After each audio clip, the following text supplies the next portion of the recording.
असम के 29 जिलों में बाढ़ से हाहाकार, 23 लाख लोगों की जिंदगी पर असर पड़ा। अब तक 70 लोगों की बाढ़ से हो चुकी है मौत। अब भी लाखों को मदद का इंतजार। असम के मुख्यमंत्री हेमंत बिस्व शर्मा ने एक्स पर पोस्ट कर कहा, बाढ़ के कारण जिन लोगों के घर क्षतिग्रस्त हो गए उन्हें राहत शिविर में रखा गया। अब पीएम आवास योजना से उन्हें नए घर देंगे। मणिपुर के पूर्वी इंफाल में बाढ़ प्रभावित लोगों ने सरकार से लगाई गुहार, दुर्दशा पर ध्यान देने की अपील। निंगोमथोंग किटना पानुंग में गंभीर समस्याओं का सामना कर रहे लोग। प्रशासन की अपील के बाद भी अपनी जान जोखिम में डाल रहे हैं लोग। हल्द्वानी के रकसिया नाले के तेज बहाव में बाइक बह गई। बाइक पर सवार दोनों युवकों को बचाया गया। प्रशासन ने नदी नालों को पार नहीं करने की चेतावनी दी है। उत्तराखंड के हल्द्वानी में तेज बारिश का कहर, लगातार बारिश से खेतों और कॉलोनियों में भरा पानी। मोटर लगाकर पानी को नहर में डालने की कोशिश की गई। मुआवजा देने के लिए किया जा रहा निरीक्षण। उत्तराखंड के नैनीताल में चंपावत बनबसा क्षेत्र में नदी के किनारे फंसे 24 लोगों को एसडीआरएफ ने रेस्क्यू कर सुरक्षित स्थानों पर पहुंचाया। मुश्किल परिस्थिति में फंसे लोगों को बचाया गया। हिमाचल प्रदेश के लाहौल स्पीति में आपदा से भरी तबाही। भूस्खलन की चपेट में आई लिंडूर गांव के लोगों की जमीन। सैकड़ों एकड़ भूमि पर घर और बगीचे भी उजड़ गए। उत्तराखंड के उधम सिंह नगर जिले में आज भारी बारिश का अलर्ट। प्रशासन ने 1 से 12 क्लास के बच्चों के स्कूलों में छुट्टी की घोषणा की। लोगों से सावधानी बरतने की अपील। उत्तराखंड के चंपावत में जंगल में फंसी महिलाओं को रेस्क्यू किया गया। एसडीआरएफ और उत्तराखंड पुलिस ने पानी में फंसी महिलाओं को सुरक्षित बचाया। आपदा में फंसी महिलाओं को निकाला गया।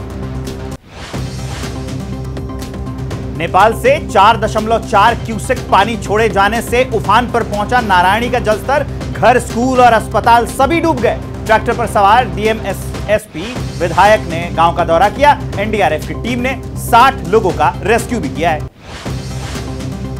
सीएम योगी ने अधिकारियों को सख्त निर्देश दिए। कहा, बाढ़ प्रभावित लोगों को फौरन मिले राहत। बाढ़ से बचाव के करेंगे हर संभव प्रयास। जनहानि मामलों में 4 लाख की राहत राशि देने का फैसला। यूपी के रायबरेली में मानसून की पहली झमाझम बारिश से रेलवे स्टेशन के प्लेटफॉर्म नंबर 1 पर लगे शेड का पानी गिरा। वीडियो वायरल होने पर प्रशासन जागा। ड्रेनेज ठीक कराने के लिए लगाए गए मजदूर। यूपी के रामपुर में स्वार विधानसभा क्षेत्र के प्राथमिक स्वास्थ्य केंद्र में बारिश से दीवार गिर गई। अस्पताल में पानी भर गया। संडे होने की वजह से छुट्टी पर ज्यादातर स्टाफ। बिहार के सहरसा कोसी नदी का तांडव शुरू। नदी का पानी पास के गांव में घुसा। निजी गांव के जरिए हजारों लोग पर छोड़ने को मजबूर हुए। मुंबई के शाहपुर में भारी बारिश के बाद हालात बिगड़े। भादसा नदी के किनारे फार्म हाउस में 150 पर्यटक फंसे। एनडीआरएफ के जवानों ने रेस्क्यू ऑपरेशन चलाया। मुंबई में भारी बारिश के बाद हालात बिगड़ गए हैं। कई इलाकों में पानी भर गया है। किंग सर्किल और परेल के सड़कों पर पानी भरने से लोगों को काफी परेशानी हो रही है। महाराष्ट्र के पालघर में भारी बारिश से उस गांव के खेत जलमग्न। 16 लोग फंसे। सूचना मिलने पर एनडीआरएफ की टीम ने संभाला मोर्चा। फंसे हुए सभी लोगों को सुरक्षित निकाला। पश्चिम बंगाल में भी भारी बारिश का कहर। आसमान से आफत बनकर बरस रहे बादल। कोलकाता में कई इलाकों में पानी भरा। शहर की कई सड़कें जलमग्न। लोगों को हो रही भारी परेशानी। गोवा में भारी बारिश का अलर्ट। पूरे प्रदेश के स्कूल आज बंद रखने के आदेश। कल पाली इलाके में पानी में फंसे 100 से ज्यादा लोगों का रेस्क्यू किया गया था। उसका वीडियो भी अब सामने आ गया। Mumbai Worli hit and run case में फरार आरोपी मिहिर शाह के पिता राजेश शाह गिरफ्तार। कार में मौजूद राष्ट्रीय राजेंद्र सिंह बेदावत भी गिरफ्तार। आज कोर्ट में दोनों की पेशी। मुंबई के बांद्रा इलाके से जब्त की गई बीएमडब्ल्यू कार की फॉरेंसिक टीम ने जांच की। कार में मौजूद 2 लोगों के खिलाफ मामला दर्ज। मुख्य आरोपी फरार। कार में मौजूद 2 लोगों से पूछताछ कर रही है पुलिस। शिवसेना उद्धव गुट के नेता संजय राउत ने वर्ली हिट एंड रन मामले पर कहा कि एकनाथ शिंदे के लोग ऐसे ही फरार हो जाएंगे और एक दिन एकनाथ शिंदे भी फरार हो जाएंगे। एनसीपी नेता जयंत पाटिल का Worli hit and run case पर बयान। कहा, शिंदे गुट के नेता के बेटे की गाड़ी से गंभीर दुर्घटना हुई। हिट एंड रन केस के खिलाफ कठोर पॉलिसी लाए सरकार। पश्चिम बंगाल के दक्षिण 24 परगना में मॉब लिंचिंग की घटना। भांगड़ थाने के फूलबाड़ी में चोर समझकर भीड़ ने एक शख्स को बांधकर पीटा। पुलिस ने आरोपी को छुड़ाया, डॉक्टर्स ने उसे मृत घोषित किया। यूपी के गाजीपुर में सरकारी स्कूल में करंट लगने से 5 साल की बच्ची की मौत हो गई। परिजनों ने हंगामा किया। उसके बाद बीएसए ने प्रिंसिपल, 3 शिक्षक और 2 शिक्षा मित्र को लापरवाही के लिए निलंबित किया। आंध्र प्रदेश के एनटीआर जिले में अल्ट्राटेक सीमेंट फैक्ट्री में हुए विस्फोट में 15 से 20 कर्मचारी घायल। बॉयलर में विस्फोट हुआ था, 10 श्रमिक गंभीर रूप से घायल। सीएम ने कार्रवाई के आदेश दिए। कोलकाता के पश्चिमी चौबागा इलाके में एक प्लास्टिक फैक्ट्री में लगी भीषण आग। जान बचाने के लिए फैक्ट्री की दूसरी मंजिल से कूदा कर्मचारी गंभीर रूप से घायल, अस्पताल में भर्ती। गुजरात के डांग में बस पलटने से 2 बच्चों की मौत हो गई। 64 से ज्यादा लोग हादसे में घायल बताए जा रहे हैं। अस्पताल में घायलों को भर्ती करा के इलाज कराया जा रहा है। सातपुरा घाटी में खीड़ में पलटी बस। सूरत में इमारत गिरने के मामले में इसके 2 मालिकों सहित 3 आरोपियों के खिलाफ मामला दर्ज। नगर निगम ने पहले ही नोटिस जारी कर रखा था कि रहने लायक नहीं है बिल्डिंग। 1 आरोपी गिरफ्तार। खराब मौसम के चलते एक दिन के ब्रेक के बाद फिर शुरू हुई अमरनाथ यात्रा। पहलगाम और बालटाल पर इंतजार कर रहे यात्रियों में खुशी। शेषनाग और पंजातारणी पर रोके गए यात्रियों को भी दर्शन की अनुमति मिली। लखनऊ में सड़क धंसने का वीडियो कैमरे में कैद हुआ। विकास नगर में फिर से एक सड़क धंस गई। 15 से 20 फीट गहरा गड्ढा हो गया। पहले भी कई हादसे हुए थे। नगर निगम का दावा कि जल्द गड्ढा भर दिया जाएगा। झारखंड के देवघर में जर्जर हो चुकी 3 मंजिला इमारत ताश के पत्तों की तरह धराशायी। ग्राउंड फ्लोर पर चल रहा था तोड़फोड़ और निर्माण का काम। हादसे में 3 लोगों की मौत। आज से 10 जुलाई तक रूस और ऑस्ट्रिया के आधिकारिक दौरे पर पीएम मोदी। रूस के राष्ट्रपति व्लादिमीर पुतिन के आमंत्रण पर 22वें भारत रूस वार्षिक शिखर सम्मेलन में हिस्सा लेंगे। आज सुबह 11 बजे दिल्ली से मॉस्को के लिए रवाना होंगे प्रधानमंत्री नरेंद्र मोदी। रूस के राष्ट्रपति व्लादिमीर पुतिन के साथ प्राइवेट डिनर करेंगे पीएम। कल मॉस्को में भारतीय समुदाय के लोगों को संबोधित करेंगे PM. Tomb of the unknown soldier जाकर शहीद जवानों को श्रद्धांजलि देंगे। 22वें भारत रूस शिखर सम्मेलन में शामिल होंगे। पीएम मोदी के रूस दौरे को लेकर विदेश मंत्री एस जयशंकर का बयान। कहा, हम दोनों देशों का इतिहास मजबूत है। रूस के साथ हमारे इकोनॉमिक रिश्ते मजबूत हुए हैं और ये मीटिंग होनी ही थी। विदेश मंत्री एस जयशंकर ने कहा, प्रधानमंत्री नरेंद्र मोदी और रूसी राष्ट्रपति पुतिन के लिए मॉस्को यात्रा के दौरान व्यापार के मुद्दे पर सीधी बातचीत करने का शानदार अवसर। पीएम मोदी के रूस दौरे को लेकर मॉस्को में विशेष तैयारियां। रशिया में रहने वाली आर्टिस्ट पीएम मोदी के स्वागत में करेंगी कथक नृत्य। विदेशी कलाकारों ने कहा, पीएम मोदी का बेसब्री से इंतजार। रूसी संघ में भारतीय राजदूत विनय कुमार ने कहा, पीएम मोदी की मॉस्को यात्रा के लिए चल रही तैयारियां। भारत रूस संबंध और मजबूत होने की जताई उम्मीद। रक्षा में सहयोग, कनेक्टिविटी, व्यापार सहित अहम मुद्दों पर होगी बातचीत। इंडियन बिजनेस अलायंस और नेशनल कल्चर सेंटर के अध्यक्ष सैमी मनोज कोटवानी ने कहा, पीएम मोदी तीसरी बार सत्ता में आने के बाद पहली द्विपक्षीय यात्रा पर आ रहे हैं। ये हमारे लिए गर्व की बात है। रूस में रहने वाले भारतीय समुदाय के लोग होली, दिवाली सहित सभी प्रमुख भारतीय त्योहार धूमधाम से मनाते हैं। अंतर्राष्ट्रीय योग दिवस पर रूस में करीब 1.5 लाख लोगों ने योग किया था। पीएम मोदी की रूस यात्रा को लेकर मॉस्को में रहने वाले भारतीय छात्रों में उत्साह। पीएम मोदी का बेसब्री से इंतजार कर रहे छात्र ने कहा, भारतीय पीएम की यात्रा दोनों देशों को और करीब लाएगी।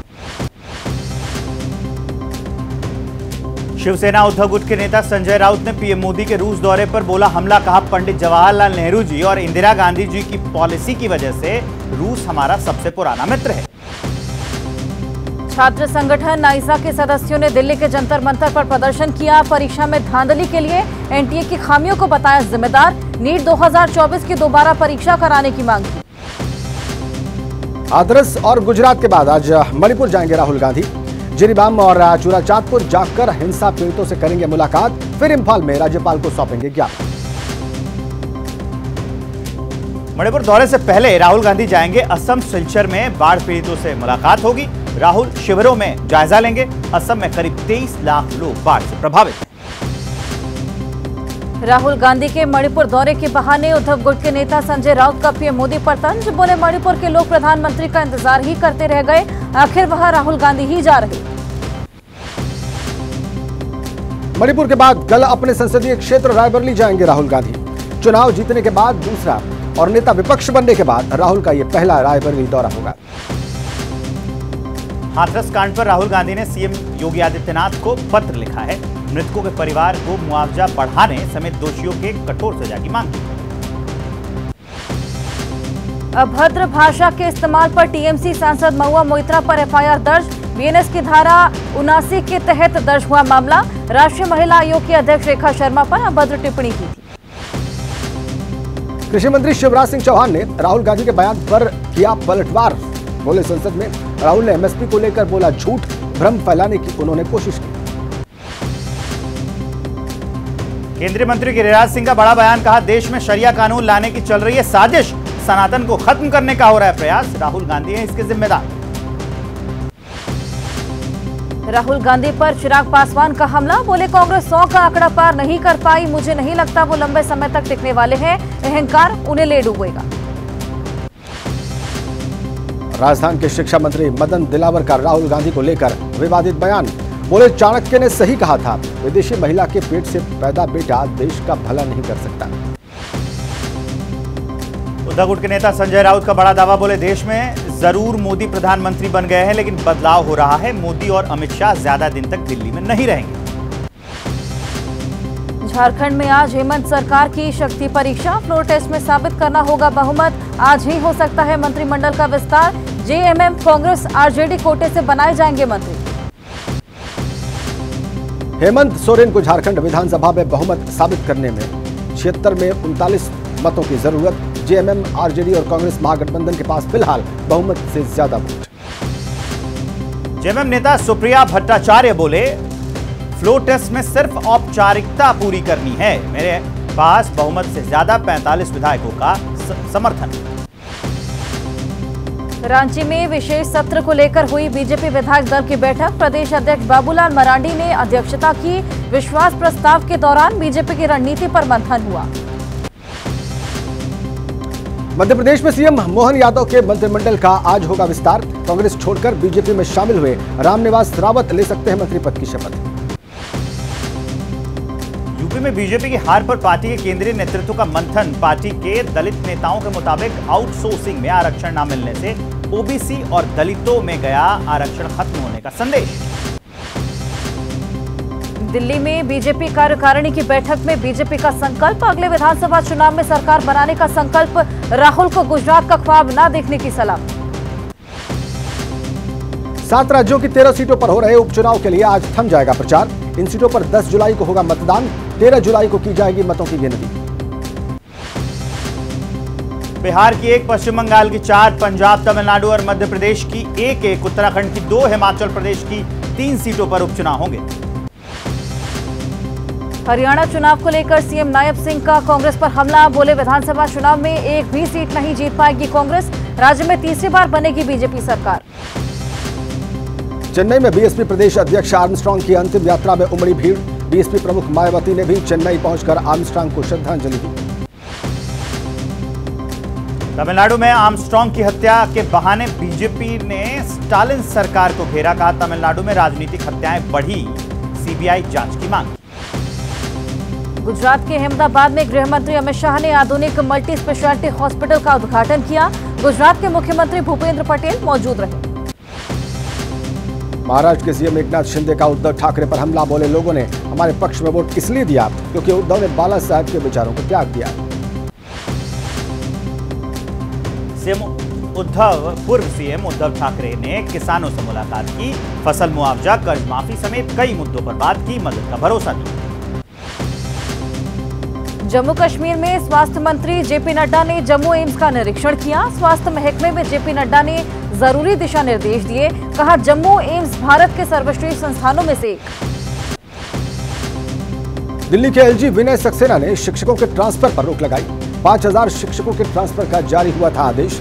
मंत्री आतिशी का दावा, कहा ट्रांसफर के फैसले का विरोध किया था। 5000 शिक्षकों के ट्रांसफर पर रोक के बाद दिल्ली की शिक्षा मंत्री आतिशी ने जाहिर की खुशी, बोली स्कूलों में अच्छी पढ़ाई के लिए आगे भी जारी रहेगी लड़ाई। दिल्ली बीजेपी अध्यक्ष वीरेंद्र सचदेवा का बड़ा आरोप, बोले शिक्षकों को इवेंट मैनेजर की तरह इस्तेमाल कर रही दिल्ली सरकार, एलजी के फैसले का स्वागत किया। दिल्ली बीजेपी के कई नेताओं ने एलजी से मुलाकात की, शिक्षकों के ट्रांसफर मामले को लेकर आपत्ति जाहिर की, नियमों के तहत की ट्रांसफर करने की मांग।